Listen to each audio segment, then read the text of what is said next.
INB news కి స్వాగతం. కళాశాలలకు క్రమంగా వెళ్లాలని తల్లిదండ్రులు మందలించడంతో మనస్తాపానికి గురై ఓ ఇంటర్ విద్యార్థి ఆత్మహత్య చేసుకున్న ఘటన సిద్దిపేట జిల్లా హుస్నాబాద్ మండలం బలూనాయక్ తాండాలో చోటు చేసుకుంది. తాండాకు చెందిన యువకుడు చరణ్ ఇంటర్మీడియట్ చదువుతున్నాడు. కళాశాలకు సక్రమంగా వెళ్లకపోవడంతో చదువుపై శ్రద్ధ పెట్టాలని చెప్పి తల్లిదండ్రులు కూలి పనులకు వెళ్లారు. దీంతో మనస్తాపానికి గురైన విద్యార్థి చరణ్ ఇంట్లో ఉరివేసుకుని బలవన్మరణానికి పాల్పడ్డాడు. విద్యార్థి మృతితో తల్లిదండ్రులు కన్నీరు మున్నీరుగా విలపిస్తున్నారు. గ్రామంలో విషాద చాలు అలముకున్నాయి. ఘటనా స్థలానికి చేరుకున్న పోలీసులు మృతదేహాన్ని పోస్టుమార్టం కోసం హుస్నాబాద్ ప్రభుత్వ ఆసుపత్రికి తరలించి కేసు నమోదు చేసుకుని దర్యాప్తు చేస్తున్నారు.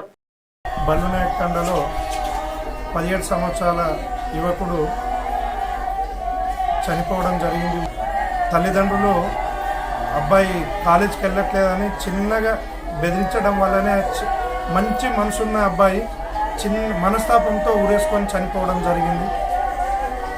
కానీ చదువు అద్దలేదో ఏందో తల్లిదండ్రులు చిన్నగా బెదిరియడం వల్ల మనస్తాపంతో ఊరేసుకొని చనిపోయి మా బలూనాయక్ తండకు తీరని లోటుగా మిగిలింది.